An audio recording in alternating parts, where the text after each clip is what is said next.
Hello and welcome. This is going to be a reading to deep dive into the Taurus new moon that's happening on the 27th of April. I'm going to be breaking down the astrology of the exact moment of this moon, of how all the celestial bodies are talking to each other, and that forms an energetic blueprint, a harmonic, that we're then working with up until the Taurus full moon, so over the next 6 months. I'm going to tap into the most integrated and expansive intention of this moon.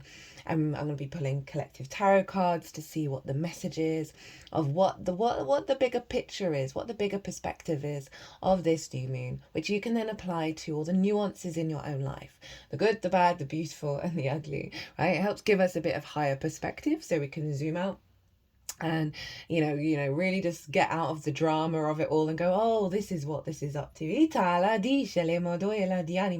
My name's Chloe. I work with card divination, astrology, and I channel multi-dimensional energies through my body, both in the form of physical and vocal light language. All of this brings in healing, attunement, and activation codes to the messages that are going to come through in this reading.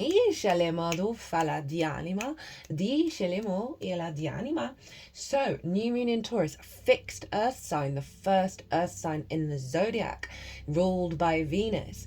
Yin in nature. This is about slowing down. This is about our physical vessel, right? What does the body feel like? And it's ruled by Venus, that goddess of love, of connection, of joy, of harmony, of feeling good in the 3D world. That is Venus's main agenda. Fixed energy. Once it gets going, it keeps on going, right? And this yin energy, very receptive, very soft, very nurturing.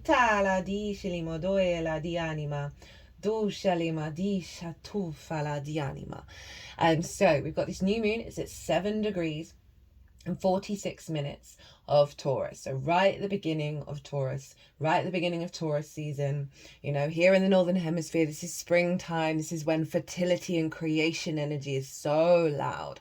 And that is the vibe with Taurus. That's the vibe with Venus, right? The fertility energy of how do we create, right? From a place of sovereignty. Royalty is often linked into Taurus. I certainly know the British royal family has a strong Taurus line, right? Of keep on going. But it's that sense of being in your power, being in your body. I've talked a lot in the Neptune transit that wasn't the last transit, it was the transit before that I've just done. And Neptune's in Aries, and Neptune is fundamentally recalibrating our instincts to unconditional love, right? And part of the process of what's been coming up in regards to the physical vessel, and this is particularly because of Uranus, which I'm going to talk about, is through this huge consciousness shift, right? That is realigning us back to our own divinity. So much crap is coming to the surface, right? In order to release the trauma from our bodies around survival, around fear. The Venusian energy is very abundant in its nature. The moon is exalted in Taurus. That means all the qualities of the moon are raised up high. Essentially, when the moon gets into Taurus, Venus is like, hey babe, what can I do to bring you joy? What can I do to bring you abundance? The moon can be a little bit of a worrisome energy. And so this is when the needs of the moon are truly met, right? And so this is in our physical vessel, this sort of feeling safe and secure that leads us to thriving in this physical vessel. Now, one of the key words that I've got for this new moon in terms of channeled messages is the new blueprint.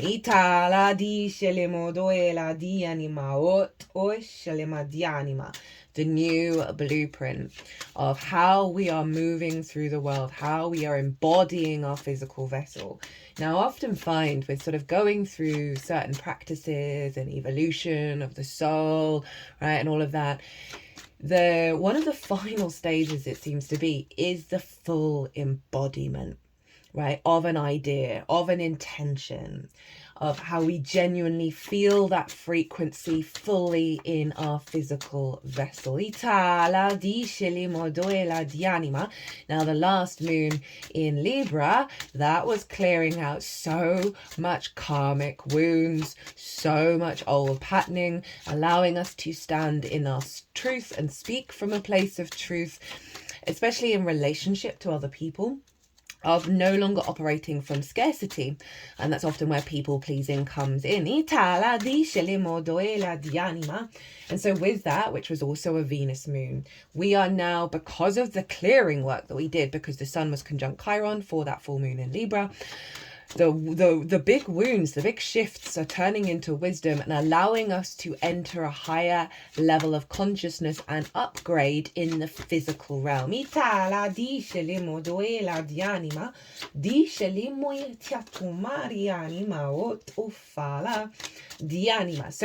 I said, this moon is in Taurus. The moon is exalted in Taurus, so it's a really powerful moon. Right, we've got the vision and the clarity coming in from the sun. The moon is at her darkest, so she is embodying her fullest qualities, but in her most receptive way, right? So I feel like just having an intention. It's so funny, they wanted to scatter these cards quite a lot because it's like the breaking down of the old blueprint of how to be a human being and how to operate with our senses, right? Our touch, our taste, our smell, and what we're picking up from those senses, rather than a fear or a trauma response. We are embodying a state of abundance. So the moon is at her most receptive. This is when we plant intentions. And I would just, just in a very simplistic term, plant the intentions of activating our inner blueprint from a place of love and abundance, and slowing down. We're so busy. There's so much dopamine flying everywhere. There's so much hecticness flying everywhere. And really the trick, and what I've been learning over these years, is patience, is trusting in divine timing, trusting we are going to get where we need to get to, and we can take a moment to look at a flower and breathe it in and just enjoy the pure act of its nature, its true nature of growing, of unfolding. One of the phrases that I felt called to say is at the moment is give yourself the space and the grace to work through all these huge downloads. This is a year 9. This is a year of the wood snake. Right, this is a completion year. The astrology for this year and next year. That's still too many cards. Let's just do one. Let's just do one as an initiating card, please. This is what they're saying, the abundant nature, right? All the things. What was I saying? Yeah, give yourself the grace and the space. This is a year 9. We are closing out a huge cycle. The astrology for this year and next year are bonkers. Woo! There goes the screen. Bear with me. I must get round to re-gluing this. Where's that elastic band? I'm going to pause and put the elastic band on. Okay, there we go. Vision is restored. The new blueprint has come in. Interesting enough, it was 8:08 on the clock when that paused. Oh, what was I saying? Got a bit distracted there. We're going through some real fundamental shifts of soul retrieval, and by soul retrieval I mean excavating the conditioning, right? You've got to understand how deeply rooted trauma is in the body. One of the books that I would always recommend is The Body Keeps the Score. It's very illuminating of the ecosystem of our nature and all the different energetic fields and how they interact with each other. I'm just being called to sort of talk about the cats that live with me at the moment. But they've been here nearly a year, and they were in a cage for 6 months, and they were quite young cats, so it was quite a predominant time of their early experience. And also one of them went, after 3 days of being here, escaped and was gone for 5 weeks. And it's taken a really long time to retrain their body instincts around affection, around safety, around security. And it's taken a really long time of learning to trust and allowing those old patterns. And we are such creatures of habit, and that's so appropriate for Taurus being fixed energy, that we are going through a huge shift and we're very impatient, right? But what really would you want to slow down and trust the unfolding, trust the process, that give you, as I say, give yourself the grace and the space to recalibrate your physical vessel, to help it realize it's no longer in a space of trauma, right? And I know that sounds wild given the chaos that's going on out in the world. I'm very aware of that, but that dysregulates the nervous system. I'm always thinking about how my grandparents moved to Spain in their retirement, and my granddad was someone who liked to watch the news, liked to read all the online papers, and I live in London, and like every now and again he would send me an email out of the blue going, "Are you okay?" And I'm like, "Yeah." And he's like, "But this thing in the news." And I'm like, "Okay, what is it? Something, you know, dangerous happening in London." I'm like, "Yeah, but that's not my day-to-day reality. That's not actually my physical reality. That is something bigger and beyond," right? And so often we can get caught up in that bigger picture. And I'm not saying we shouldn't be aware and be mindful and loving and caring and wish for things and change things as much as we can in our own little way. But our nervous system gets absolutely shot, right, by absorbing all of that. A couple of weeks ago, I decided I'm not going to read the newspaper anymore. Right? And I used to be really fine doing it. I used to read it mostly just to see how the astrology linked into whatever news stories were coming out. And we know this. It's a toxic place. It's seeking out the drama. It's seeking out the violence. It's seeking out all of the pointing fingers at people. Itala, diale modo e la dianima. And if it's not, we need to get simple. We need to get simple back to what's actually going on in your reality. How can you show up for yourself in your embodiment, right? In your trust of how you are and how you want to operate, without getting involved in the chaos and the drama of things that are so far away from us, right? It's not about not sending love and not sending peace and wishing for all of those things at all, but it doesn't serve us to send our nervous system shot to shit, right, given the chaos that's going on, because that goes into the collective. That disrupts your incarnation, your experience to create and feel good. And the more that you find those little things, the more you find that in your life, the more that feeds the collective. Itala dice le modoela di anima, dufala di anima doela dice le moela di atufala. Oh, they're being very chatty. Unlike this tarot deck, which is just like, we're not going to say anything. Itala dice le modufala di anima. Okay, let's get one card on like the core intention of this new moon. Itiani moya la dice le modufala di anima. So as I said, like that core blueprint, we're getting a blueprint to reboot our physical vessel. They talk about DNA and how so much of it is junk, and we're realizing how much that is not the case, and we are activating Itala dice le modoela di anima, dufala dice le moela di anima, o tufala. I think about how, all the tech stuff, right? And how impatient we are in regards to technology. The whole cybernet, neural network, whatever it is, all of that stuff is just us being impatient for what's actually coming down the road, where we're all going to be able to nanu superpowers. Everyone's like the own magician, everyone like telepathy. The amount of times it genuinely feels like someone has gone into my mind and answered a question I haven't even fully asked in my head yet, right? That's the vibe, right? But we get very scared by that. We get very nervous by that, because there's also a lot of darkness and a lot of chaos going on in our minds. Our minds can think things that have genuinely got nothing to do with us, and you're like, oh my god, if somebody heard that, right? It's the conditioning. Anyway, our physical vessel is recalibrating to be able to pick up all of the signals and signs from the universe that are to do with this elevated consciousness.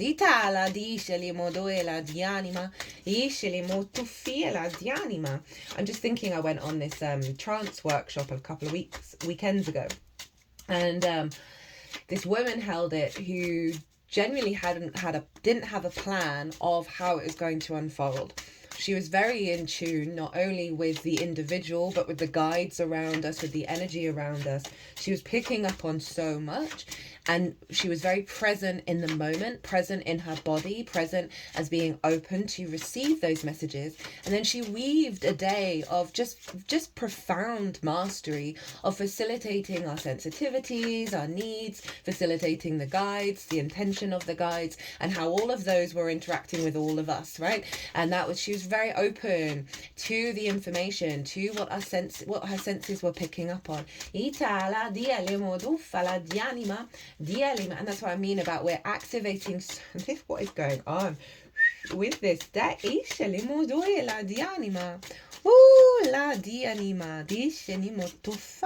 Maybe because it's this blueprint is just so new. Like a real fresh start, like a real reboot, right? This feels like when your computer gets an upgrade from Windows or whatever, and it has to, it shuts down when it doesn't shut down, but it goes into that page where it's like loading, and you get to like 99% and it stays there forever until the 100%, and then the reboot comes in, and that's when all the new information is integrated. One of the things I felt called to talk about in the Libra transit, the Libra full moon transit, was how we've all been coated in this plastic slimy energy, right, from the conditioning that is basically blocked our receptors, right? And that sword of justice, right, that Libra full moon powerfully has been cutting away and allowing breathing holes for our senses to get outside of that plastic energy, for us to start to really navigate in our power and pick up on the signals from the higher consciousness, pick up on those things that's more in alignment with this new blueprint. Fixed energy can be really stubborn, right? I say that as someone who's got someone who's most of my chart is fixed. I'm so aware of it. I'm so grateful of my mutual sun. Speaking of sun, Nisha, finally, 3 of Swords at the bottom of the deck. I mean, of all the cards to come out, that's a pretty great card. Biggest yes card. Right? Takes, Taurus is Earth. It's the bull, right? It's slow. It takes its time. And so it took its time to get this card out. And this is, the big vision, the clarity, the sense of freedom and liberation, the joy. I always link this child into the inner child, right? It's protected. It's able to embody its innocence and its courage to go out in the world, feel free, feel liberated, right? Real big reboot, big yes reboot with the 3 of Swords in reverse. A releasing of those perspectives that I talked about, the conditioning, the coating that we've got over us. That Libra moon broke it. And now this blueprint is able to come through because of the huge clearing with that Chiron energy. Jesus, that moon was hardcore. Radical, profound, but hardcore. As I said, the soul retrieval this year, breaking through all the conditioning to get back to the truth of ourselves, our own divinity. The work we do this year is so incredibly profound, so worth it, even if we must feel. This feels like a little bit of a respite. I say a little bit because the sun and the moon are square Mars over in Leo and Pluto over in Aquarius, and they are opposite Lilith and Vesta over in Scorpio. So we've got a lot of energy pulling us in lots of different directions, and this feels in its initiation energy that it's pulling us apart, right? Mars is our motivation, our drive, our instincts, our get up, our go, how we build in the world. It can bring conflict, drama, frustration, right? Hyper independence as well. Speaking of which, 9 of Wands, right? So this is so relevant to the overall message of peace and harmony and serenity. The 9 of Wands is always on the defensive, always looking for the fight, always in fear that there's going to be a drama and it needs to be protected. It's exhausted, it's burnt out, right? And so this feels very much like that Mars shadow that is being released with this new moon, right? One of the key themes with the Neptune transit and the Aries eclipse transit was there is no fight. There is no fight. There is no struggle. There is no conflict.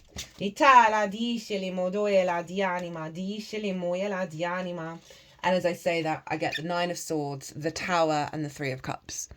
Right? This fear, this worry, this anxiety about the past and the future. This is a Mars card. This is being pulled down to release the 3 of Cups. There is no fight. There is just flow. There is just harmony. There is just abundance.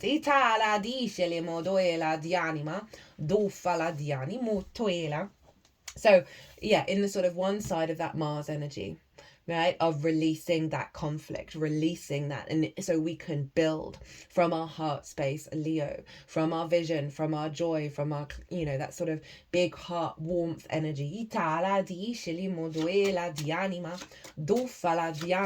we're now going to be building from our heart space. Our motivation is coming from our heart. Leo rules the heart.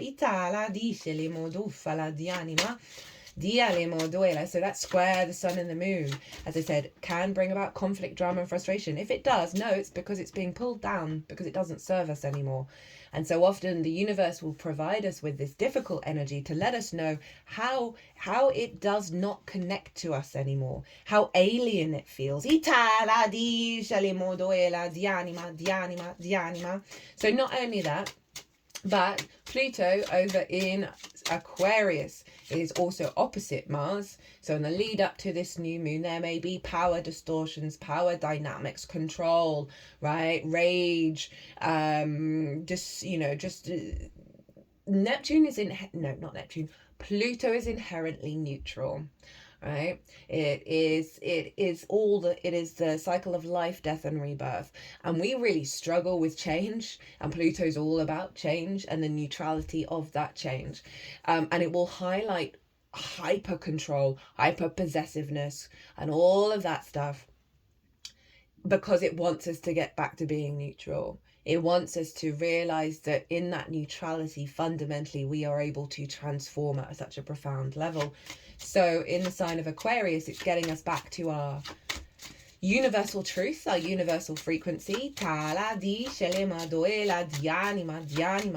It's opposite Mars, so it wants to build from a place of balance, right? The opposition for me is all about balance. It can be at seesawing out of balance in order to get into balance, but they're two sides of the same coin, right? There's the egalitarian energy of Aquarius, and there's the heart center of Leo, and when they work together, profound energy. And so this Pluto energy, as I said, opposite Mars, and it can see control blocking the heart space, control blocking heart actions, but it's only highlighting that to again get you into a state of neutrality, also getting you to not stop operating from the heart.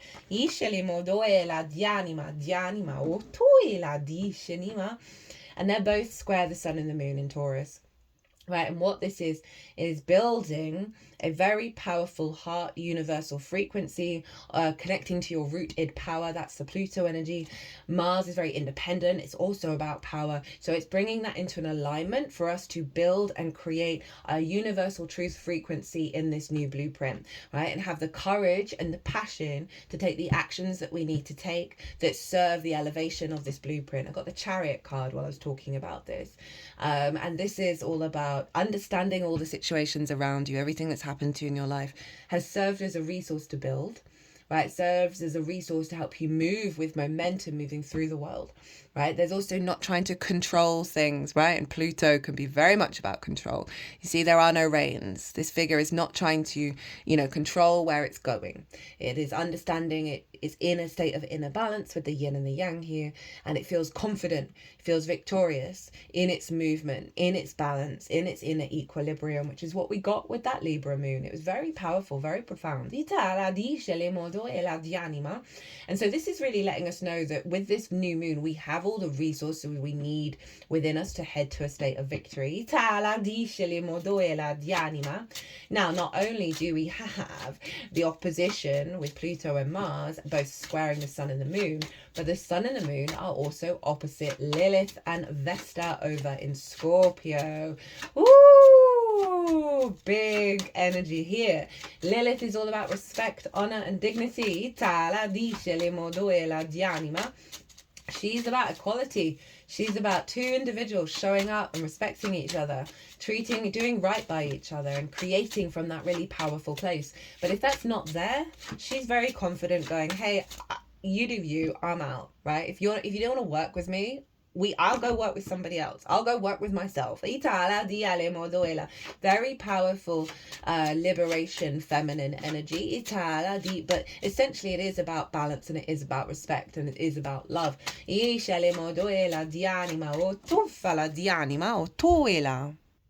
Apologies, I had to pause. Some abundant deliveries turned up all at once, and that was completely unexpected.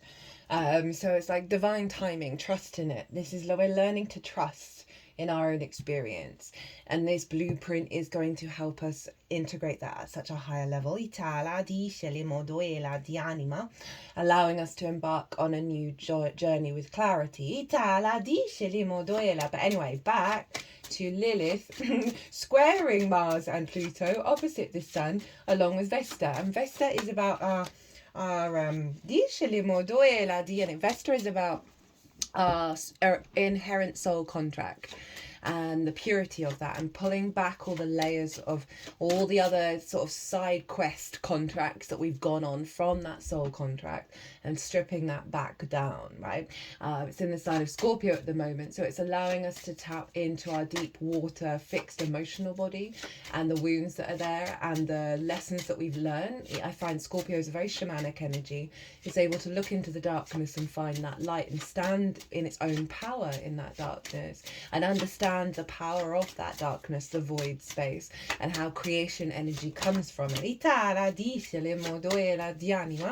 And so this is forming what's called a grand fixed cross. And so this can feel like we're being pulled in lots of different directions, which is why I was like, we're part of this new moon is pulling us apart at a deeper level in order to recalibrate back to the truth. They like that one.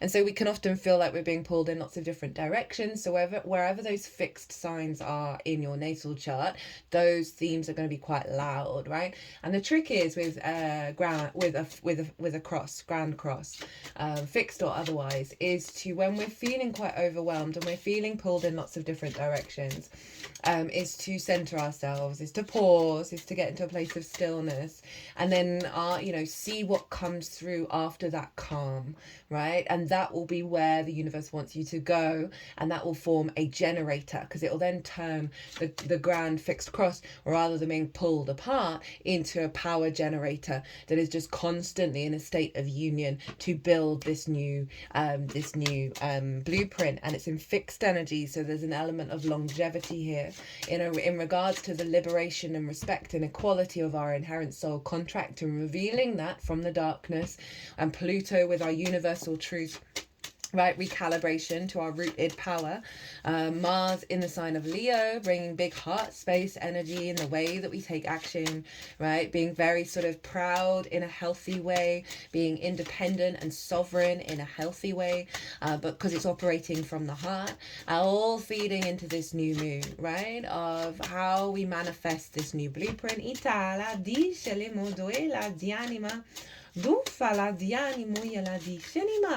Now that's some of the major astrology that is going on with the moon, sun and moon themselves. So we now want to look to what's going on with Venus. Oh, what do we get there at that last bit of the sun and the moon? We've got the Seven of Wands, the Eight of Wands, and the Magician, right? As the last sort of closing out of that grand fixed cross of... Okay, they're sort of moving this, they're wanting this half up, half down. The Seven of Wands is all about we're in a high position. We're on the cliff, right? We've got the advantage point. But I always focus on the face of this card. Do they look steady? Do they look like they know it, right? This is a archetypal card of the fact that there's a collective energy of us not knowing our own value, right? Taurus can very much be linked into values, the things that you really care about and you're going to stick by, right? So this is, we're in a good position, but there's part of us that doesn't know it. Right, so we then fall into competition mode, scarcity mindset, fear mindset. And with this 8 of Wands coming directly after it, it feels like it's taking us away from that distortion, taking us away from that not knowing our true value, our true power to create in this world, and bringing us into a state of alignment to the Magician, as within, so without, right? This is kind of like the upgrade of the blueprint, right? Of our magical powers, which I mentioned at the beginning.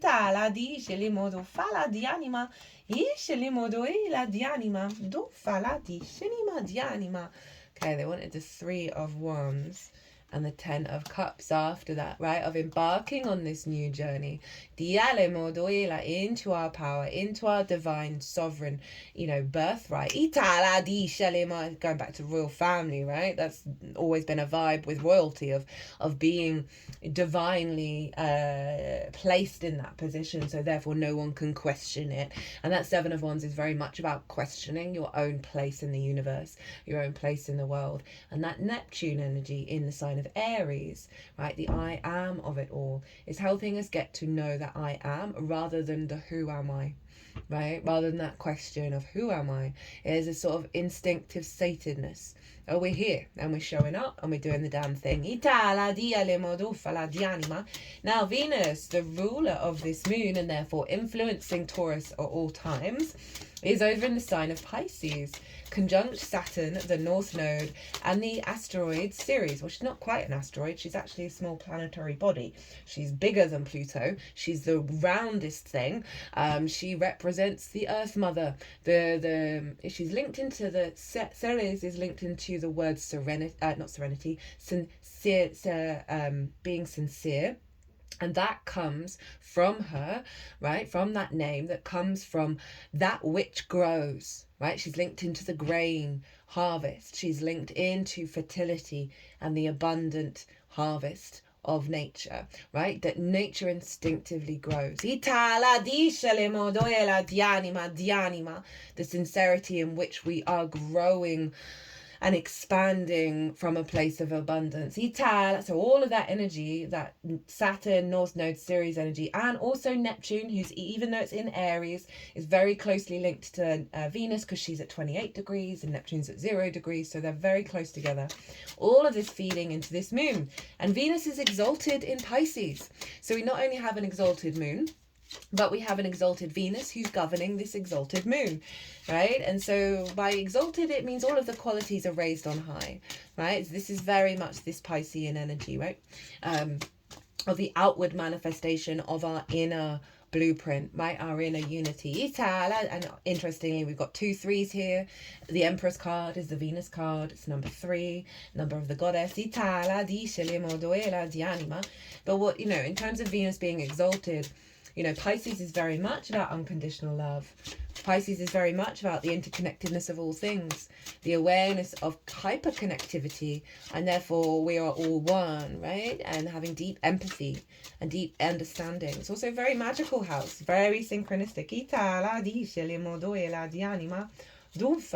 And as I say that, we've got the 2 of Pentacles in reverse and the 9 of Cups.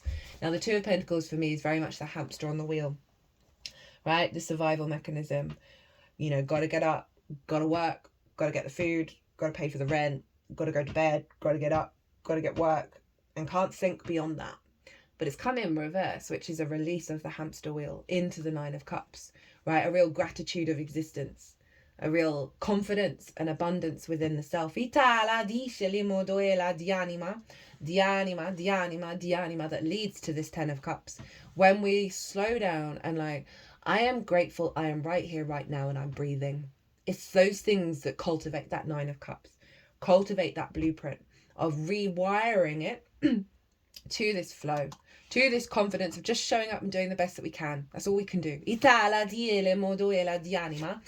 So that sense of Venus, love, connection, harmony, creation energy, all of that's raised up really high along with conjunct Saturn.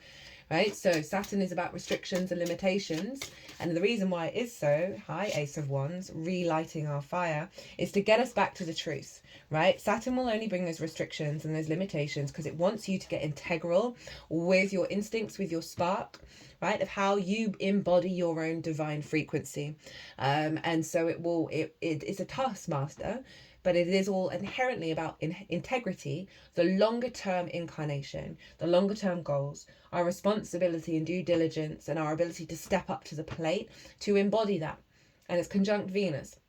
So there's a real sense of the maturity in the way which we love, and the way that we create, and the way that we connect to the interconnected web of all things. That magic, that divine synchronistic understanding of the universe and the multi-complexity of it.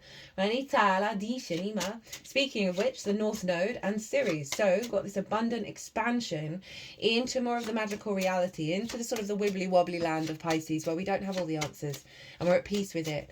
And we're able to undulate and unfold deeply from that unconditional love. Now, all of that is influencing what's going on with this moon. But we've got a bit more going on, because all of that energy in Pisces is sextiling Uranus over in Taurus. Now, this is one of the bigger reasons why our nervous system is getting really wired and shaken up in our physical vessel, right? Because Uranus is the great liberator, right? The great breaker of chains. The clearer of the path, in order for us to stand confidently, uniquely in our own frequency and walk our own path and not conform, right? It's very maverick energy, very future thinking, very sort of high octane, independent energy. And it's sextiling all of this stuff in Pisces, right? So it's a very creative energy. A sextile is ruled by Venus, a sense of love, a sense of connection, a sense of harmony, right? Of creativity. So we've got all of that hardcore stuff, as well as Neptune in Aries. There's that Ace of Wands, reinitiating our spark of spirit, our frequency of our instinct, in alignment with source and divine love. So that sextile with Uranus is fueling our physical vessel, fueling our path, our liberation with divine love, with the sort of the miracle energy of how we build for our independence and our sovereignty, how we build from a place of liberation and confidence. Can be disruptive, right? Can be sudden changes, but trust in those sudden changes. Meanwhile, also, obviously, all of that stuff in Pisces is trine Juno over in Scorpio, right? Juno represents commitment, your ride or die, that thing you're just standing by. Can go a bit haywire. Eight of Swords in reverse. This is what we're standing by, the releasing of limiting beliefs and blocks in our perception of reality, right? Of being able to liberate ourselves from the chains, right? And get out in the world. You know, Juno's obviously opposite Uranus at the same time, of recommitting to the truth, right? I find Scorpio is very much about the truth, even if it goes through circles of paranoia in order to get there, right? Really going into that darkness and being committed to our power, right? Our capacity to hold a lot of manifestation energy in our emotional body, right? And releasing the blocks and the wounds around how we connect to our understanding of reality, right? That trine with everything in Pisces is very magical. It's very supportive of a reconditioning of our commitment to, right? Scorpio can see the negative. It can see the darkness too much. It goes to extremes in that way. And this feels like a very soft balm coming in from Pisces to be able to dissolve any fixed blocks around committing to our incarnation from a space of liberation, right? Dufala di anima oit inima. Ishelima. Diale moyala di anima. 5 of Wands in reverse, 10 of Wands in reverse. We're clearing out so much for this blueprint. Itala di shelimo. Another 3. Mastery of self leading to collaboration. Diale modoela di shelimo doela di anima. This is really powerful. Di sheniana mayana. So Venus is in Jupiter's sign. So whatever's going on with Jupiter is ruling what's going on with Venus. And this happens to be the Jupiter in Gemini card, the 8 of Swords, right? Releasing of limiting beliefs. Being able to think differently. Being able to have a higher perspective of how we engage with information. A higher sense of abundance in our understanding of reality, feeding into Venus, right? And allowing us to connect the dots in and be very mutable and shiftable and changeable, which I'm here for with all this fixed energy. And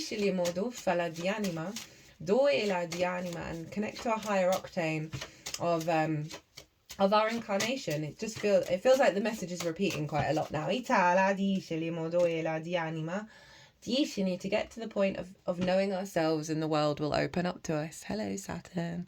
It's a great card to end on. Heightened level of maturity and releasing of so much clutter. That's allowing us to step into this blueprint at a quite strong level. So, all grand fixed cross. Try and center yourselves. Try and find that kind of Taurian energy of slowing down.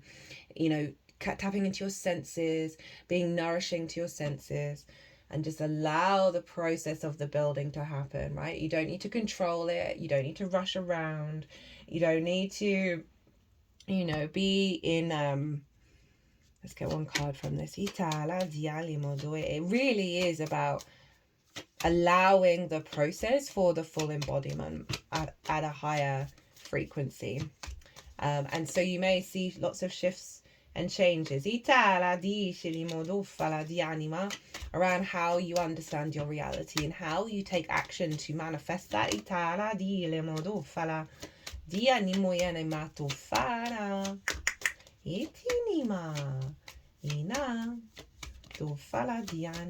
Goodness me, even this deck's being stubborn. This one's usually pretty good at getting a card all the way out.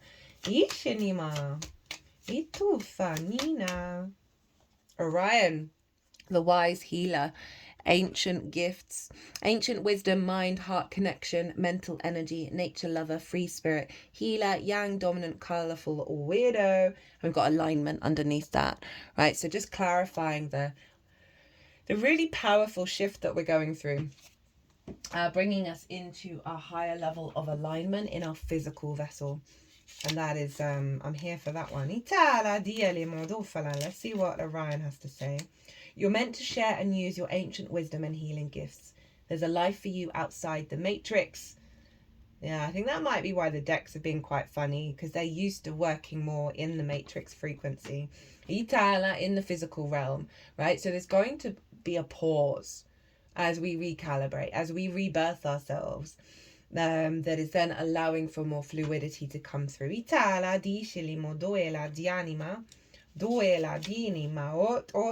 are following your higher calling, and you are in the divine alignment. And with that, what's meant to be. Exciting times are coming ahead. Right, let's get a couple more, and then I'm going to close out.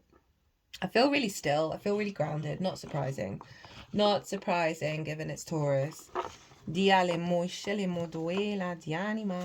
Ooh, the decks want to go everywhere.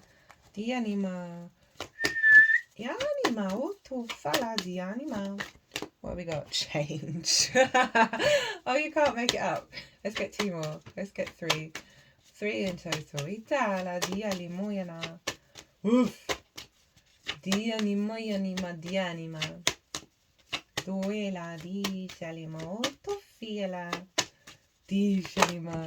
Whoop, whoop, whoop. Here we go. Where'd that go? Creativity. Hi, Venus. I had to pause because it had fallen all the way under the table. You're going to laugh. You're going to laugh at this. You can't make it up. Love. You can't make it up. You cannot make it up. Itala. Ace of Pentacles. Heaven on earth. A rebirth of our physical vessel. Right? From a higher perspective and alignment. You see here, these are the flowers of the magician. Right? And that mountain makes a higher perspective. So we are rebirthing of the full. Oh my goodness. Operating from the heart space. Yeah, also very Uranus in energy. Yeah.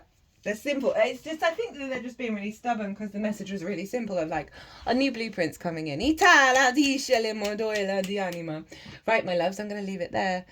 I hope you enjoyed this reading. I hope it resonated. I hope you have a glorious new moon. It's predominantly for everyone on a Sunday, which is the Sun's day. So it's a really heightened vision and clarity around our needs and our nourishment of how we create in the 3D world, how we build for the longevity of it all. For some of you, it's going to be on the Monday. Those of you on more Australia and that side of the world is going to be on the Sunday, which is on the Monday, which is the moon's day. So either way, we've got strong Taurian energy showing up. Itala dishele modoela dianima. Be good to yourselves, be good to those around you. Safe travels and be well until we meet again.